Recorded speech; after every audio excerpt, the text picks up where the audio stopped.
யோசுவா 6ஆம் அதிகாரம். எரிகோ இஸ்ரவேல் புத்திரருக்கு முன்பாக அடைக்கப்பட்டிருந்தது. ஒருவரும் வெளியே போகவும் இல்லை, ஒருவரும் உள்ளே வரவும் இல்லை. கர்த்தர் யோசுவாவை நோக்கி, இதோ எரிகோவையும் அதன் ராஜாவையும் யுத்த வீரரையும் உன் கையில் ஒப்புக் கொடுத்தேன். யுத்த புருஷராகிய நீங்கள் அனைவரும் பட்டணத்தைச் சூழ்ந்து ஒரு தரம் சுற்றி வாருங்கள். இப்படி 6 நாள் செய்யக்கடவீர்கள். 7 ஆசாரியர் பெட்டிக்கு முன்பாக 7 கொம்பு எக்காளங்களை பிடித்துக் கொண்டு போக வேண்டும். 7ஆம் நாளில் பட்டணத்தை 7 தரம் சுற்றி வர கடவர்கள். ஆசாரியர் எக்காளங்களை ஊத வேண்டும். அவர்கள் அந்த கொம்புகளினால் நெடுந்தொனி இடும்போதும் நீங்கள் எக்காள சத்தத்தை கேட்கும் போதும் ஜனங்கள் எல்லாரும் மகா ஆரவாரத்தோடே ஆர்ப்பரிக்க கடவர்கள். அப்பொழுது பட்டணத்தின் அலங்கம் இடிந்து விழும். உடனே ஜனங்கள் அவரவர் தங்களுக்கு நேராக ஏறக்கடவர்கள் என்றார். அந்தபடியே நூனின் குமாரனாகிய யோசுவா ஆசாரியரை அழைத்து, உடன்படிக்கை பெட்டியை எடுத்துக்கொண்டு போங்கள். தொனிக்கும் 7 எக்காளங்களையும் 7 ஆசாரியர்கள் கர்த்தருடைய பெட்டிக்கு முன்பாக பிடித்துக் கொண்டு போகக் கடவர்கள் என்று சொல்லி ஜனங்களை நோக்கி, பட்டணத்தைச் சுற்றி நடந்து போங்கள். யுத்த சன்னத்தரானவர்கள் கர்த்தரின் பெட்டிக்கு முன் நடக்க கடவர்கள் என்றார். யோசுவா ஜனங்களிடத்தில் பேசின உடனே தொனிக்கும் 7 எக்காளங்களை பிடித்திருக்கிற 7 ஆசாரியர் கர்த்தருக்கு முன்பாக நடந்து எக்காளங்களை ஊதினார்கள். கர்த்தருடைய உடன்படிக்கை பெட்டி அவர்களுக்கு பின் சென்றது. எக்காளங்களை ஊதுகிற ஆசாரியருக்கு முன் யுத்த சன்னத்தரானவர்கள் நடந்தார்கள்.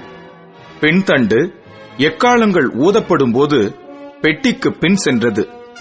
யோசுவா ஜனங்களை நோக்கி, நான் சொல்லும் நாள் மட்டும் நீங்கள் ஆர்ப்பரியாமலும் உங்கள் வாயினால் சத்தங்காட்டாமலும் இருங்கள். உங்கள் வாயிலிருந்து ஒரு பேச்சும் புறப்பட வேண்டாம். ஆர்ப்பரியுங்கள் என்று உங்களுக்கு நான் சொல்லும் நாளிலே ஆர்ப்பரிப்பீர்களாக என்று கட்டளையிட்டிருந்தான். அப்படியே கர்த்தரின் பேட்டியை பட்டணத்தைச் சூழ்ந்து ஒரு தரம் சுற்றி வரப்பண்ணினான். அவர்கள் திரும்ப பாளையத்திலே வந்து பாளையத்தில் ராத்தங்கினார்கள். யோசுவா அதிகாலமே எழுந்திருந்தான். ஆசாரியர்கள் கர்த்தரின் பெட்டியை சுமந்து கொண்டு போனார்கள். தொனிக்கும் 7 எக்காளங்களை பிடிக்கிற 7 ஆசாரியர்களும் எக்காளங்களை ஊதிக்கொண்டே கர்த்தரின் பெட்டிக்கு முன்பாக நடந்தார்கள். யுத்த சன்னத்தரானவர்கள் அவர்களுக்கு முன்னாலே நடந்தார்கள். பின்தண்டோவெனில் எக்காளங்கள் ஊதப்படுகையில் கர்த்தரின் பெட்டிக்கு பின் சென்றது. 2ஆம் நாளிலும் பட்டணத்தை ஒரு தரம் சுற்றி வந்து பாளையத்துக்கு திரும்பினார்கள். இந்தபடி 6 நாளும் செய்தார்கள். 7ஆம் நாளில் அதிகாலமே கிழக்கு வெளுக்கும் போது எழுந்திருந்து அந்த பிரகாரமே பட்டணத்தை 7 தரம் சுற்றி வந்தார்கள். அன்றைய தினத்தில் மாத்திரம் பட்டணத்தை 7 தரம் சுற்றி வந்தார்கள். 7ஆம் தரம் ஆசாரியர் எக்காளங்களை ஊதுகையில் யோசுவா ஜனங்களை நோக்கி, ஆர்ப்பரியுங்கள், பட்டணத்தை கர்த்தர் உங்களுக்கு ஒப்புக் கொடுத்தார். ஆனாலும் இந்த பட்டணமும் இதிலுள்ள யாவும் கர்த்தருக்கு சாபத்தீடாயிருக்கும். நாம் அனுப்பின ஆட்களை ராகாப் என்னும் வேசி மறைத்து வைத்தபடியால் அவளும் அவளோட வீட்டுக்குள் இருக்கிற அனைவரும் மாத்திரம் உயிரோடு இருக்க கடவர்கள். சாபத்தீடானதில் ஏதோ கொள்ளுகிறதினாலே நீங்கள் சாபத்தீடாகாதபடிக்கும் இஸ்ரவேல் பாளையத்தை சாபத்தீடாக்கி அதை கலங்க பண்ணாதபடிக்கும் நீங்கள் சாபத்தீடானதற்கு மாத்திரம் எச்சரிக்கையாய் இருங்கள். சகல வெள்ளியும் பொன்னும் வெண்கலத்தினாலும் இரும்பினாலும் செய்யப்பட்ட பாத்திரங்களும் கர்த்தருக்கு பரிசுத்தமானவைகள். அவைகள் கர்த்தரின் பொக்கிஷத்தில் சேரும் என்றான். எக்காளங்களை ஊதுகையில் ஜனங்கள் ஆர்ப்பரித்தார்கள். எக்காள சத்தத்தை ஜனங்கள் கேட்டு மகா ஆரவாரத்தோடே முழங்குகையில் அலங்கம் இடிந்து விழுந்தது.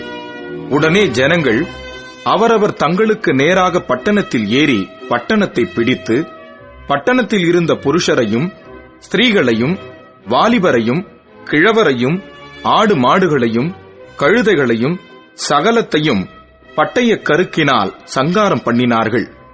யோசுவா தேசத்தை வேவு பார்த்த 2 புருஷரை நோக்கி, நீங்கள் அந்த வேசியின் வீட்டிலே போய் நீங்கள் அவளுக்கு ஆணையிட்டபடி அந்த ஸ்திரீயையும் அவளுக்கு உண்டான யாவையும் அங்கே இருந்து வெளியே கொண்டு வாருங்கள் என்றான். அப்பொழுது வேவுக்காரரான அந்த வாலிபர் உள்ளே போய் ராகாபையும் அவள் தகப்பனையும் அவள் தாயையும் சகோதரர்களையும் அவளுக்குள்ள யாவையும் அவள் குடும்பத்தார் அனைவரையும் வெளியே அழைத்துக் கொண்டு வந்து அவர்களை இஸ்ரவேல் பாளையத்துக்கு புறம்பே இருக்கும்படி பண்ணினார்கள்.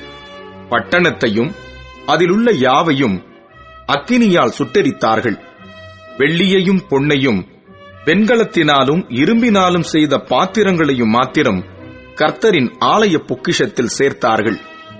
எரிகோவை வேவு பார்க்க யோசுவா அனுப்பின ஆட்களை ராகாப் என்னும் வேசி மறைத்து வைத்தபடியினால் அவளையும் அவள் தகப்பன் வீட்டாரையும் அவளுக்குள்ள யாவையும் யோசுவா உயிரோடே வைத்தான்.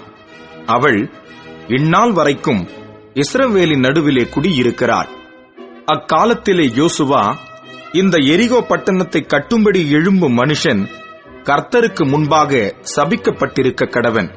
அவன் அதன் அஸ்திபாரத்தை போடுகிற போது தன் மூத்த குமாரனையும் அதன் வாசல்களை வைக்கிற போது தன் இளைய குமாரனையும் சாக கொடுக்க கடவன் என்று சாபம் கூறினான். இவ்விதமாய் கர்த்தர் யோசுவாவோடே கூட இருந்தார். அவன் கீர்த்தி தேசமெங்கும் பரம்பிற்று.